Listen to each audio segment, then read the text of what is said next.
Hi there, and thank you for joining me on this section where we will cover the female reproductive system.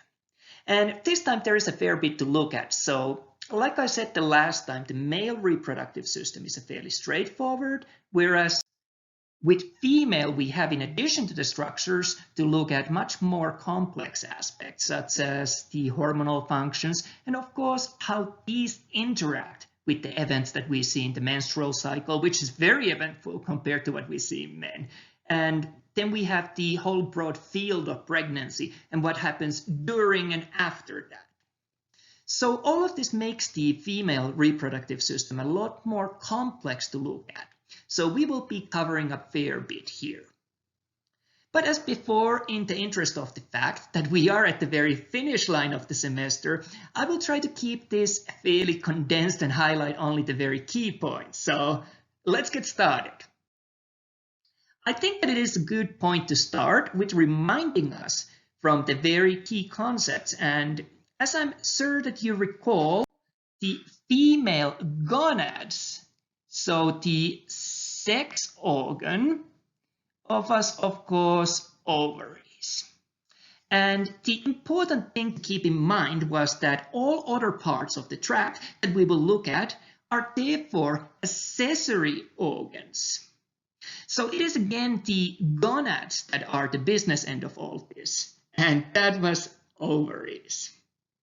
And the role of ovaries was a twofold, just as we saw with the male testes. So first of all, we have the production of the sex cells, which were known as gametes, and these were, in case of the female, the egg cells. And some more medical terms that we see being used are going to be ova or oocyte. And the second, just as important function that the ovaries have is that they produce sex hormones. So just like the testes produce androgens, especially testosterone, in a female, these are going to be estrogen and progesterone. So those are the sex hormones that we need to know here. In terms of what we need to cover of the structures, we have both the internal genitalia, where the gonads, so primary sex organs, are the ovaries. And then we have all the accessory structures. And then we have the external genitalia to look at too. And notice how, other than the ovaries, really the majority of the female reproductive tract is made of various different kinds of ducts. So there aren't really much essential glands to look at, like with the male system where the semen was produced. Or I guess that I should say that these play a lesser role. And again, as I show you a diagram like this, so here we have a nice mid-sagittal section of the abdominopelvic area. When I show something like this, you might be again feeling like, great, this is going to be a lot to cover. So what I really encourage you to do is to start with what we already know. That's always a great place to begin with. So from the urinary system, we already know the urinary bladder that you see here anteriorly. And of course, urethra and its opening. And from the very end of the digestive system, I think that you can spot immediately the rectum and an opening anus. And of course, we have talked quite a bit about the peritoneum lining the abdominopelvic cavity. On this course, we have positioned a lot of the structures in relation to their location to that. So that sets the scene nicely. But as you can see here, we do have quite a bit of structures that we could highlight from this, right? But we are going to do better than just tackle a list.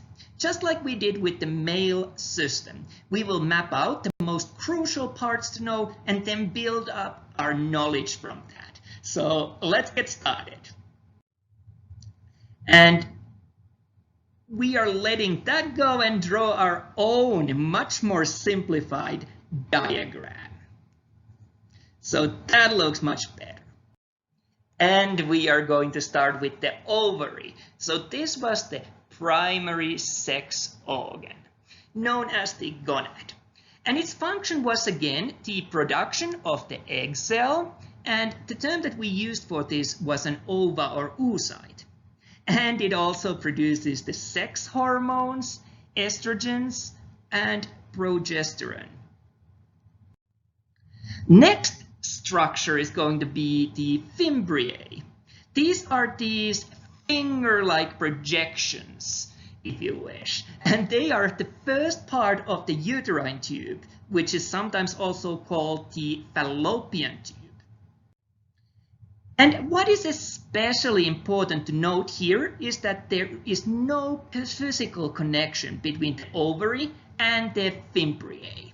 What actually happens is that the ovary sheds the egg into the peritoneal cavity, and then the fimbriae sweep this egg from there into the fallopian tube.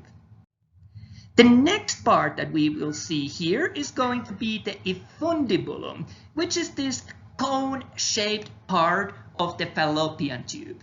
And its function really is to direct the egg cell to the correct direction within the fallopian tube. And now we are going to look at the rest of the fallopian tube, or it can be called, of course, also as the uterine tube. And don't let the fact that I highlighted the infundibulum separately confuse you. It's still a part of the uterine tube as well. And this fallopian or uterine tube is a muscular tube that is lined with the mucosa, and we find cilia there. So this muscular nature and the cilia that sweep to one direction, they both aid with the transport of the egg cell within the fallopian tube, moving towards the uterus. And there are two parts within this tube that I want to highlight especially here. Ampulla of the fallopian tube is this more wiggly part, if you wish, and this actually forms the longest part of the fallopian tube. What we see here is that the wall is thinner than in other parts, and importantly, this is also the site of fertilization. So this is the location where the egg cell and the sperm meet, and the sperm fuses its DNA content into the egg. The remaining part, which is much more straight in structure, is called isthmus. So isthmus is about 2 centimeters in length and has much thicker wall. So that's our fallopian tube, so uterine tube. And the next part that I want to talk about now is the uterus. So by this stage, the fertilized egg now continues down the fallopian tube and into the uterus. Therefore, the function of the uterus is to receive and sustain the embryo, as this is where it will continue its development. And uterus itself can be divided in 3 parts that we need to know. So, fundus forms the superior part of the uterus, so a roof of it, if you wish, and this is a very muscular part of the uterus. Then, body forms the upper 2/3 of it. So this forms this hollow, pear-shaped part. And finally, the cervix, which is the lower third, if you wish. Well, that is the neck of the uterus. And here we end up finding the endomyo and perimetrium layers of the wall. As for these different parts of the uterus, it is within the fundus or the body where we prefer the embryo to attach to. If the embryo implants to the cervix, there is always a risk that as it develops, the placenta is formed and that the placenta covers the opening of the cervix and gets ripped during the delivery, thus compromising the oxygen supply to the baby. And for this reason, we often do ultrasound at the early stages of the pregnancy to identify that the embryo has attached correctly where we want it to attach to. And finally here we have the vagina. So this is a fibromuscular tube, and this is where a lot of the secretions are present, and this part receives the male penis. And of course, this is the route also for the offspring to leave the uterus. So here are all these structures that we covered so far. And what I would like to do now is that we also add this mid-sagittal view here, and this allows us to spot also the external parts such as vulva and perineum. And of course we have the major and minor labia, which are the folds, and clitoris, which is the anterior to the vulva, and the sexual organ that we also want to know. So that's a pretty good overview of the parts and functions of these parts that make up the female reproductive tract. And next, what I would like to do is for us to add a few more structures to this review as things that we should be aware of. So let's have a look at the ligaments that anchor and hold these structures in place within the pelvic cavity. So let's go through a few most important ones, starting with ovarian ligament, which anchors the ovary to the wall of the uterus medially. And suspensory ligament then anchors the ovary to the pelvic wall on the lateral side. And finally, we have the broad ligament that anchors a variety of structures, such as the uterine tubes that we have also referred as fallopian tubes, uterus, and vagina. To review the hormonal control, I have provided this diagram that I put together. And it is one of my all-time favorite ones because it really summarizes everything that you need to know about the female menstrual cycle and potentially maintaining a pregnancy. I use it to explain the interactions between the hormones and physiological changes that we will see. So why don't we get started and review it step by step. So everything here starts with the hypothalamus. Hypothalamus drives the anterior pituitary gland to secrete two important hormones. And these hormones will be driving forward everything else that we will see here. So these are going to be follicle stimulating hormone, abbreviated as FSH, and luteinizing hormone, which is listed here as LH. And what follicle stimulating hormone, FSH, will do is that it will drive the development of a follicle. This follicle is a fluid-filled sac that contains an immature egg. And remember that we prefer to use the term ova or oocyte for the egg cell. And here we see how this surge in the luteinizing hormone, LH, triggers an ovulation at the approximately day 13 or 14 of the cycle. What is left behind of the follicle once the egg has been shed during the ovulation is going to be corpus luteum. This is a mass of cells within the ovary, and it is responsible for the production and secretion of hormones estrogen and progesterone. Let's have a look at what these two hormones do. Well, first, estrogen. What this hormone does is that it promotes the thickening of the uterine wall lining. So you can think of this as preparing the uterus's wall to be ready to receive the egg cell once it has become fertilized. And what the progesterone does is that it makes the uterine wall lining glandular and vascular. This is again in preparation for the endometrial layer of the uterus wall to receive and nourish the fertilized egg. Well, there are two ways how things can go forward from here on. There might not be a successful fertilization of the egg cell, in which case the menstrual cycle will proceed and we will have the menstrual bleeding when we shed the uterine wall lining that got thickened in preparation for the fertilized egg cell.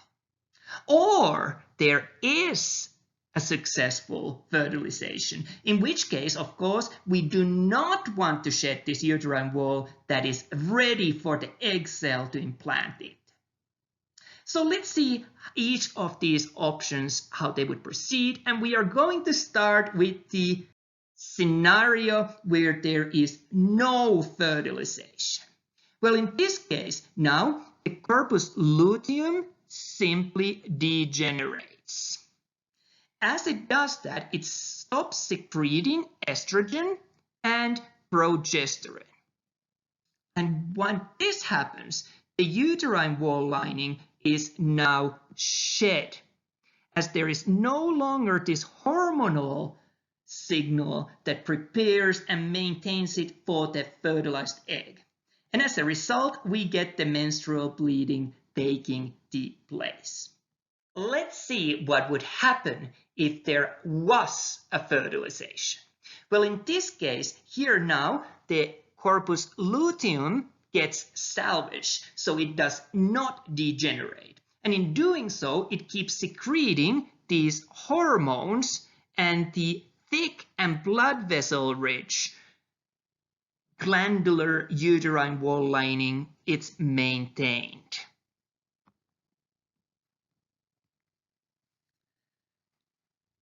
It is now ready and prepared to receive the fertilized egg cell and provide optimal conditions for the embryo to successfully continue developing. So that completes our review of the hormonal control and its consequences of the female menstrual cycle.